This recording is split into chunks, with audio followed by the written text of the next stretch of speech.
A bitter wind snakes through the canyons of downtown, a predator of glass and steel. It carries the scent of exhaust fumes and roasted nuts from a street vendor's cart, mingling with the faint, cloying sweetness of perfume wafting from the polished doors of the Vance Center for Urban Renewal. Tonight, the center is a beacon. Warm, golden light spills from its floor-to-ceiling windows, painting the cold pavement in inviting squares. Inside, the city's elite gather. They are constellations of wealth and influence, draped in silk and tailored wool, their laughter a delicate, tinkling sound that does not belong to these streets. They are here for the annual Benefactors Gala, a night to celebrate charity from a safe, glittering distance. Outside this bubble of warmth and self-congratulation stands Officer Frank Miller. He is a man carved from granite and prejudice. His uniform is pressed to a razor's edge, the fabric strained across the broad shelf of his shoulders. His jaw is a stubborn block of cement, perpetually set in a grimace of disapproval. He sees the world not as a community to protect, but as a series of threats to be neutralized. His beat is his kingdom, and he is its unsmiling, unyielding king. He watches the black cars glide to the curb, disgorging their precious cargo of city council members, real estate tycoons, and philanthropic heirs. He nods curtly, a gesture not of respect but of acknowledgement. He is the gatekeeper. The wall. He separates the order within from the chaos without. And the chaos, in his mind, has a specific look. It looks like the woman now approaching the perimeter he has established in his mind, a line as real to him as the yellow tape at a crime scene. Her name is Eleanor Vance, though he does not know that. He will never forget it. To him, she is just an outline, a caricature sketched by his own biases. An old woman. Black. Her coat is thick but well-worn, a sensible dark wool that has seen many winters. Her hands, tucked into simple leather gloves, hold a small, unassuming clutch purse. Her steps are slow, measured, betraying the slight stiffness of age in her joints. She moves with a quiet dignity that he mistakes for hesitation.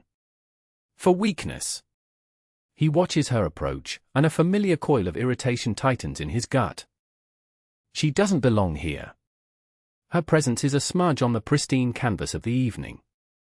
She is a discordant note in the symphony of power he is paid to protect. She stops a few feet from the velvet rope, her gaze fixed on the entrance, not with the awe of an outsider, but with the quiet appraisal of an owner. Miller straightens, puffing his chest out. The creak of his leather duty belt is a sound of impending authority. "Move along," he says. The words are not a request. They are a command, flat and hard as the pavement. Eleanor turns her head slowly, her eyes, clear and sharp, meeting his. There is no fear in them. Only a deep, profound weariness. She has heard those words before, in different cities, in different decades, from men with the same cold certainty in their eyes. "Pardon me, officer." Her voice is soft, yet it carries a resonance that cuts through the wind. "You heard me," Miller says, stepping forward to close the distance. He looms over her, a mountain of blue wool and contempt. "This is a private event. You have no business here. Move along." He gestures dismissively with a gloved hand, a flick of the wrist meant to shoo her away like a stray animal. The gesture is a public one. A few of the gala attendees, lingering by the entrance to smoke, turn to watch. Their faces are masks of mild curiosity, watching a minor street drama unfold. Eleanor does not move. She simply stands her ground, her small frame an anchor against his tide of aggression. "I believe I do have business here, officer." Miller lets out a short, sharp bark of a laugh. It is a sound devoid of humor, a noise made of pure condescension. "Business? What kind of business could you possibly have here?" He looks her up and down, his eyes performing a cold, insulting inventory. The worn coat. The simple shoes. The age in her face. Collecting cans? Looking for a handout? The soup kitchen is 3 blocks that way. They're probably closed by now, but you can try your luck. His voice is loud. Deliberately loud. He is performing for the small audience, reinforcing his role as the protector of this sanitized world. He is showing them that he knows how to handle the rabble. A young officer, a rookie named Peterson, stands a few feet away, his expression uncertain. He shifts his weight, his hand hovering near his belt, unsure of his role in this. He can feel the wrongness of it, a sour taste in his mouth, but Miller is his senior officer. His training officer. To question him is to question the chain of command. So he stays silent. "I am not looking for a handout," Eleanor says, her voice remaining impossibly calm. The calm seems to infuriate Miller even more. He expects fear. He expects supplication. He is not getting it. "Then what are you looking for?" he sneers. "An autograph?" The mayor is inside. I'm sure he'd love to stop and chat with one of his constituents. The word constituents is dipped in acid. "I am here for the gala," she states simply. This time, Miller's laugh is louder, a booming, ugly sound that makes several of the onlookers flinch. "The gala? Lady, look at yourself. The tickets for this thing cost more than that coat you're wearing is worth.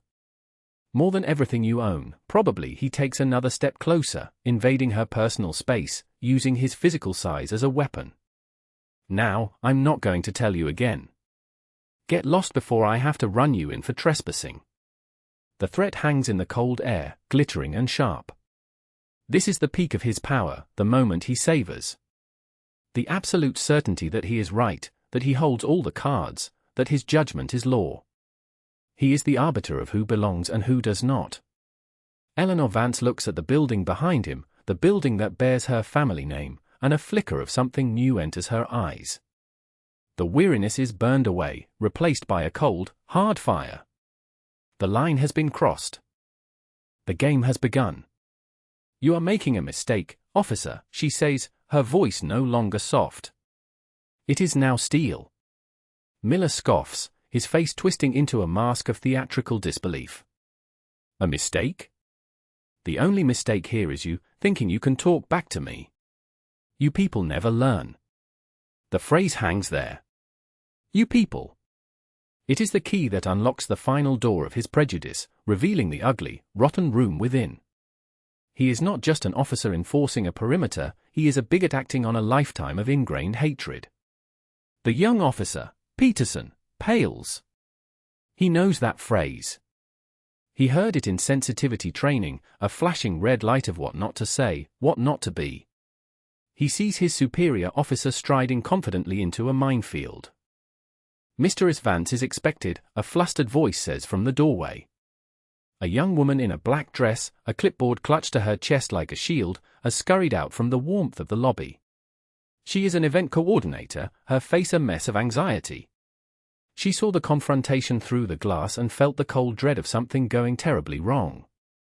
Miller barely glances at her. He dismisses her with a wave. "I've got this under control." This woman was about to cause a disturbance. A disturbance. Eleanor repeats, her voice ringing with a newfound clarity. "Officer, I have been standing here, speaking in a calm tone. You are the one shouting. You are the one making threats. Who, precisely, is causing the disturbance?" The logic of her question is a sharp, clean blade. It slices through his bluster, exposing the hollow space beneath. He sputters, his face flushing a deep, mottled red. He is losing control of the narrative. "You are refusing a lawful order to disperse," he bellows, falling back on the jargon that has always been his shield. "What law am I breaking by standing on a public sidewalk?" she asks. "Loitering. Trespassing," he barks, the words clumsy and ill-fitting for the situation. "I am not loitering, I am waiting to enter an event. And I cannot be trespassing on a public thoroughfare," she counters, each sentence a precise, calculated strike. The event coordinator wrings her hands, looking between the immovable object of Eleanor Vance and the unstoppable force of Officer Miller's ego. "Officer, please," she whispers, "Mistress Vance is our guest of honor. We need her to come inside." Miller's head snaps toward the young woman. The look in his eyes is pure venom. He sees her not as an ally, but as a traitor. Someone siding with the enemy. "Your guest of honor," he says, his voice dripping with sarcastic disbelief. He turns back to Eleanor, a cruel smirk spreading across his lips. "Is that your story now? You got this poor girl to lie for you? What did you promise her? A cut of whatever you managed to grift inside." He is doubling down. Tripling down. He is so convinced of his own righteousness that he cannot conceive of a reality where he is wrong. In his world, a man with a badge is never wrong, and a woman who looks like Eleanor is never right. He reaches out and grabs her arm, his fingers digging into the thick wool of her coat. The grip is hard, bruising. It is an act of ownership. An assertion of dominance. "That's it. You're coming with me," he growls. "We're going to go downtown and figure out what your real business is.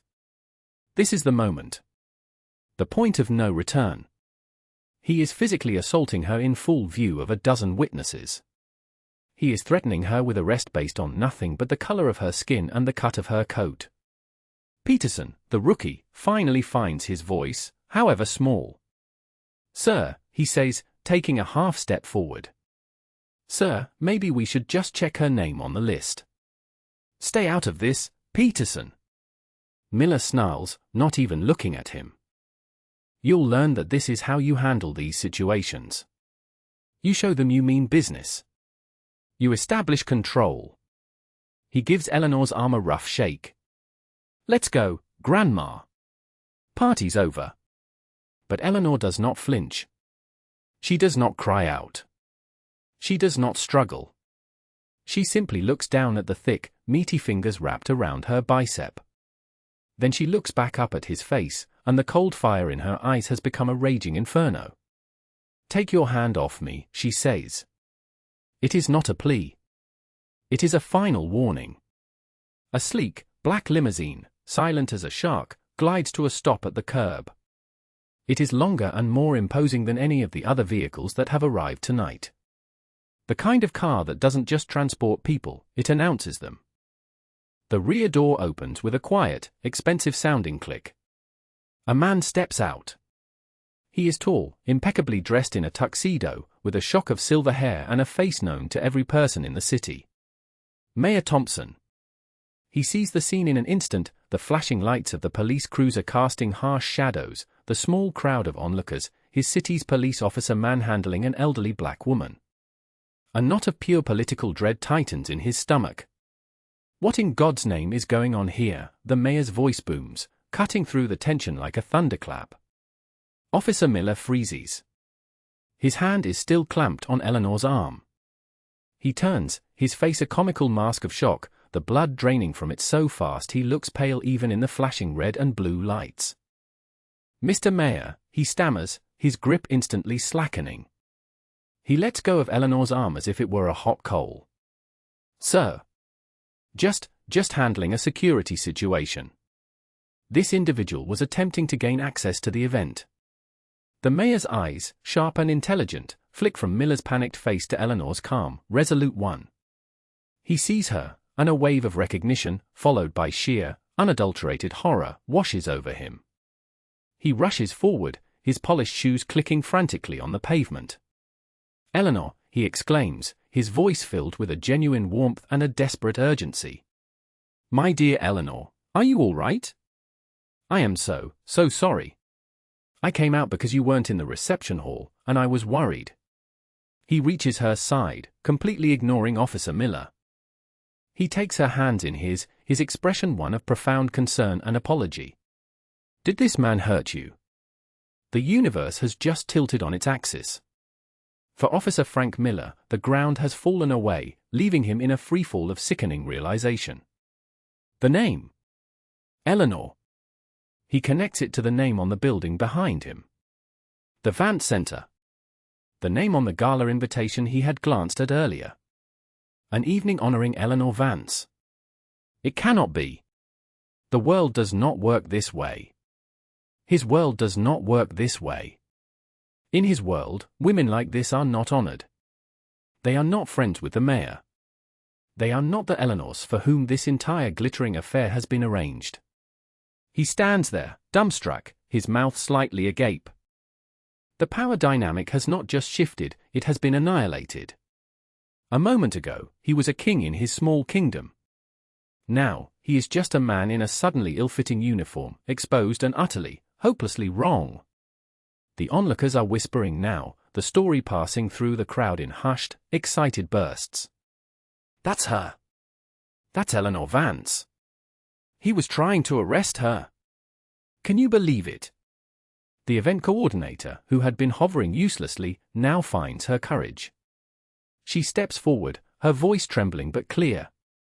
He put his hands on her, Mr. Mayor. He threatened her. He wouldn't listen to me when I told him who she was. Every word is another shovel of dirt on Miller's professional grave. Eleanor gently extracts her hands from the mayor's. She turns to face Miller. Her expression is not one of triumph. It is one of deep, abiding sorrow. The sorrow of a battle she has had to fight 1,000 times and is now, once again, forced to fight tonight. Officer, she says, and the entire street seems to fall silent to listen. You asked me what my business was here. Miller can't speak. He can only stare, his mind a whirlwind of panic. He sees his career, his pension, his entire sense of self, crumbling to dust before his eyes. 50 years ago, Eleanor continues, her voice steady and strong, I stood on this very corner. Except it wasn't a corner. It was a vacant lot, filled with rubble and despair. The city had forgotten this neighborhood. The people here were invisible. She gestures to the magnificent glass and stone building behind her. I bought that lot with the money my late husband left me. People told me I was a fool. They said nothing good could grow here. They said the people here weren't worth saving. She pauses, letting the weight of her words settle. I founded this shelter so that no one in this city would ever have to feel invisible again. I built it to be a place of dignity, of respect. A place where every single person, regardless of their circumstances, would be treated as a human being. Her eyes lock onto Miller's. That is my business here, officer. My name is Eleanor Vance. And you are standing in front of my house. The finality of it is absolute. It is a checkmate delivered with devastating, quiet grace. Officer Miller's composure, the granite facade of his authority, does not just crack. It shatters into a million pieces. He begins to stammer, the words tripping over each other in a desperate, pathetic rush to escape his throat. Mistress Vance. I didn't know. I was just doing my job. Security protocols. I had no idea. His excuses are weak, flimsy things. They are the last gasps of a dying reality. Your job? Eleanor's voice is sharp now, cutting through his babbling. Was it your job to assume the worst of me based on my appearance? Was it your job to mock me, to threaten me, to put your hands on me? Are those the security protocols you were following, officer? Each question is a perfectly aimed dart, finding its mark in his collapsing ego. The mayor steps forward, his face a thundercloud of controlled fury. He turns to the rookie, Peterson, who has been standing frozen, a silent witness to his superior's immolation. Officer, the mayor says, his voice low and dangerous. Tell me exactly what you saw. This is Peterson's moment. He can choose loyalty to the uniform, to the man who was supposed to teach him the ropes. Or he can choose the truth. He looks at Miller's panicked, sweating face. Then he looks at Eleanor Vance's dignified, resolute one. It is not a difficult choice. Officer Miller was aggressive from the start, sir, Peterson says, his own voice shaking but firm. Mistress Vance was calm. She tried to explain who she was, but he wouldn't listen. He called her names. He used a derogatory phrase. And then he grabbed her. I told him to stop, sir, but he wouldn't listen. Betrayal flashes in Miller's eyes. The rookie. The kid he was supposed to be molding. He has turned on him. The disloyalty, in his twisted view, is the ultimate crime. He's lying. Miller blurts out, his voice cracking with desperation. He's a rookie. He doesn't know what he's talking about. I was maintaining order. Order, a new voice says, slicing through the air. A man has emerged from the gala. He is older, with a stern, powerful face and the unmistakable bearing of command. He wears a tuxedo, but beneath it, he is all authority. It is Police Chief Reynolds. He had been in the opening reception, and his aide had discreetly summoned him when the commotion started. He walks directly up to Miller, his eyes like chips of ice. He heard everything. You call this order, Miller? Reynolds asks, his voice a low growl. You call harassing the most respected philanthropist in this city order? You call public humiliation an assault procedure? Miller shrinks under his chief's gaze. He is no longer an officer of the law. He is a schoolboy caught in a lie, standing before a principal who holds his entire future in his hands. Sir, with all due respect, you weren't here. You didn't see. I see enough, Reynolds cuts him off. I see a disgrace to the badge I gave you. Eleanor watches this scene unfold, her expression unreadable. She has set the wheels in motion, and now the machine of justice, so often rusted and slow, is grinding into action with terrifying speed. She did not need to raise her voice. She did not need to scream for help. She simply had to stand in her truth and let the arrogance of her oppressor become his own undoing. I believe, Eleanor says, her voice drawing all attention back to her, that the center's exterior cameras would have a clear record of the entire interaction. Perhaps we should review it. She looks at the nervous event coordinator. Sarah, would you be so kind as to have our audiovisual team patch the feed from camera to the main screen in the ballroom? I feel our guests, who have come here tonight to support our mission of dignity and respect, should see firsthand the challenges we still face right here on our own doorstep. The request is audacious. Brilliant. Cruel. It is the final, inescapable nail. Miller's face goes white as a sheet. A recording. With audio. Every sneer, every insult, every condescending word. Broadcast to the most powerful people in the city. It is a public execution. No, he whispers, the word a choked plea. Please. Don't. But Sarah, the event coordinator, is already speaking urgently into her headset, her eyes fixed on Eleanor with a look of newfound, fervent admiration. Do it, the mayor says to her, his voice grim. Let everyone see. Chief Reynolds nods his assent. The stage is set. Inside the grand ballroom of the Vance Center, the atmosphere is one of confusion. The guests murmur amongst themselves, craning their necks toward the entrance, sensing the drama unfolding outside. The soft music has faltered. Waiters stand with trays poised, forgotten. Then, the two enormous projection screens on either side of the stage, which had been displaying a tasteful slideshow of the center's accomplishments, flicker to black. A new image appears. It is a high-definition, full-color video feed. The view is from a security camera mounted above the main entrance. The scene is instantly recognizable, the cold street, the flashing police lights, and the small group of people at the center of it all. The audio crackles to life, amplified by the ballroom's state-of-the-art sound system. Officer Miller's voice booms through the hall, unnaturally loud and dripping with contempt. Move along. A collective gasp ripples through the audience. They see Eleanor Vance, their host, their honoree, the woman they are here to celebrate, being treated like a piece of garbage. They watch the entire scene play out in excruciating detail. They hear Miller's sneering questions. Collecting cans? Looking for a handout. They hear him laugh at her. They hear him threaten her. Get lost before I have to run you in for trespassing. They hear the fatal, damning phrase, you people never learn. With every word Miller speaks on the screen, a fresh wave of shock and outrage washes over the ballroom. The faces of the city's most powerful citizens are a mixture of horror and fury. This is not some abstract news report about police misconduct in a distant neighborhood. This is happening to one of them. To their Eleanor. On her own property. On the screen, they see Miller grab her arm. They see her flinch, a barely perceptible motion that is magnified 100 times on the giant screens. It is undeniable. Irrefutable. A perfect, crystal-clear recording of a man destroying himself with his own hate. Outside, Miller can hear the horrified sounds from within the building. He can feel the hundreds of pairs of eyes that are not physically on him but are watching his recorded image, judging him.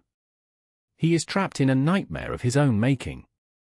Chief Reynolds watches the footage for a moment longer, his face hardening into a mask of cold fury. He has seen enough. He has seen more than enough. He turns to Miller. "Officer Miller," he says, his voice dangerously quiet. "Give me your badge." Miller stares at him, his mind refusing to process the words. "So, your badge. And your service weapon. Now." The command is absolute. It is the end of the line. Miller fumbles with the badge on his chest, his fingers clumsy and numb. The small piece of polished metal, once the source of all his power and pride, now feels like a brand of shame. He unclips it and holds it out. Reynolds takes it without looking at it. "Your weapon," he repeats. Slowly, mechanically, Miller unholsters his firearm and hands it over, grip first, as he was trained to do in a lifetime that now feels like it belongs to someone else. "Frank Miller," the chief says, his voice now rising to be heard by everyone on the street. "You are hereby suspended, pending termination. You are a disgrace to this department and this city." He turns to the rookie. "Peterson. Place this man under arrest." Peterson's eyes widen. "Sir? On what charge?"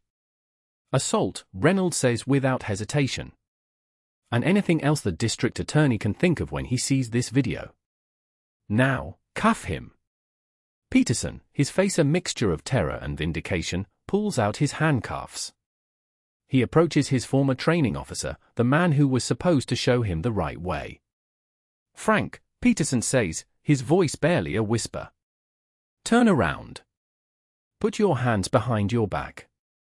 Miller looks at the cuffs. He looks at the rookie. He looks at Eleanor Vance, who is watching him not with hatred, but with a profound and terrible pity. And he breaks. "No," he screams, the sound raw and animalistic. "You can't do this. I was doing my job. I am a police officer." He is shouting the words, but they are hollow. He is no longer a police officer. He is just a man in a blue costume, stripped of all his power. Two other officers, who had arrived as silent backup, now step forward and flank him. They grab his arms with practiced efficiency. The struggle is brief and pathetic. He is overpowered in seconds. Peterson clicks the handcuffs shut around Miller's wrists. The sound is loud and final in the cold night air. As they begin to lead him toward a patrol car, a defeated, shambling figure, Eleanor takes one step forward. Miller looks at her, his eyes wild with desperation and hate. "You," he spits. "You did this." Eleanor meets his gaze, her own eyes clear and steady. The inferno within them has cooled, leaving behind the embers of a hard-won peace. "No, officer," she says, her voice carrying to every person listening. "You did this to yourself." She lets him absorb that for a moment. "You were right about one thing, though," she adds, delivering the final, devastating blow. "This place was built because of people like you. People with no home for their decency, no shelter for their compassion. We built it to clean up the messes you make." They shove him into the back of the patrol car. He slumps onto the seat, a broken man, his face illuminated for a final moment by the flashing lights of his own ruined career. The car door slams shut. The gala, after a stunned pause, erupts into thunderous applause. The fallout is not a storm. It is a cleansing fire. Frank Miller's destruction is total, swift, and meticulously documented by the local press. The security footage goes viral, a textbook example of prejudice meeting immovable justice. He is a pariah overnight. The police union, after a perfunctory statement about due process, quietly withdraws its support. They cannot defend the indefensible, not when the victim is Eleanor Vance. He is fired the next morning. The termination letter cites gross misconduct, abuse of authority, and conduct unbecoming of an officer. His 22 years of service count for nothing. His pension is forfeited, a clause in the city contract for terminations involving criminal charges. The district attorney, an ambitious man who knows a politically golden case when he sees one, throws the book at him. Assault. Wrongful detainment. Filing a false report, as his initial call had mentioned a hostile and potentially unstable individual. Perjury, for lying to the mayor and the police chief. Miller's life unravels. He is forced to hire a cut-rate lawyer, his savings draining away with each court appearance. His wife leaves him, unable to bear the public shame. His friends on the force stop returning his calls. He sells his house to cover legal fees. He is forced to take a job as a night watchman at a desolate warehouse complex, a ghost in a cheap uniform, guarding nothing of value. He pleads guilty to the lesser charges to avoid a lengthy trial he knows he cannot win. The judge, a woman who has sat on the Vance Center's advisory board for a decade, sentences him to 2 years of probation, 500 hours of community service, and mandatory, intensive implicit bias training. The community service, in a stroke of what some call poetic justice, is to be served doing janitorial work at various city-run homeless shelters. He spends his weekends scrubbing toilets in the kinds of places he once looked down on with such utter disdain. He is a shell of the man he was, his arrogance replaced by a bitter, simmering resentment. He never understands that he was the author of his own demise. He only knows that his world ended on a cold night, on a cold sidewalk, at the hands of a woman he was too blind to see. For the heroes of the story, the rewards are as bountiful as Miller's punishment is severe. Officer Peterson is an overnight sensation. He is lauded by the mayor and Chief Reynolds as a model of integrity. He is given a commendation for his courage and, 6 months later, receives a fast-tracked promotion to detective.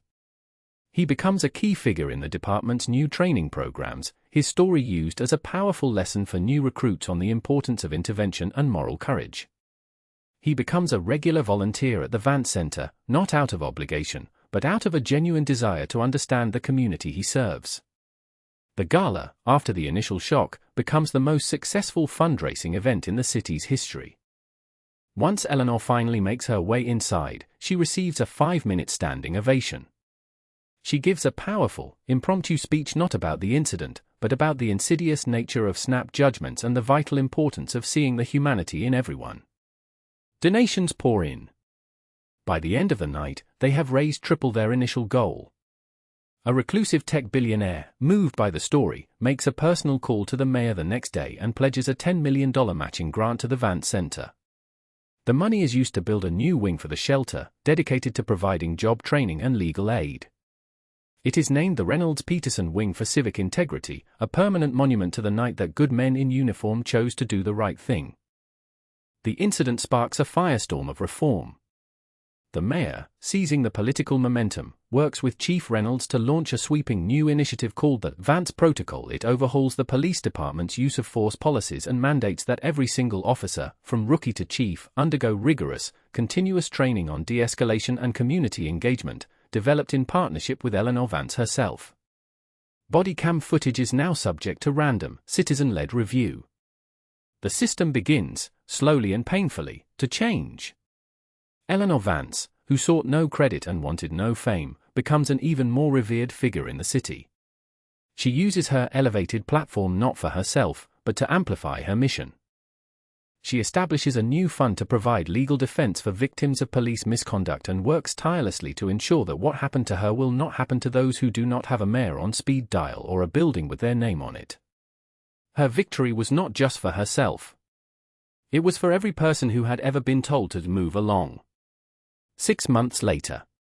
The sun is warm on the construction site where the new wing of the Vance Center is rising, a skeleton of steel reaching for the sky. The sounds are of progress, the rhythmic clang of hammers, the whir of machinery, the shouts of workers. Eleanor Vance stands on the sidewalk, not as a victim this time, but as a queen surveying her growing kingdom. She wears a simple dress, her hair silver in the afternoon light. She holds a rolled-up set of blueprints. A young man in a crisp sergeant's uniform approaches her. It is Sergeant Peterson. He is not here on duty.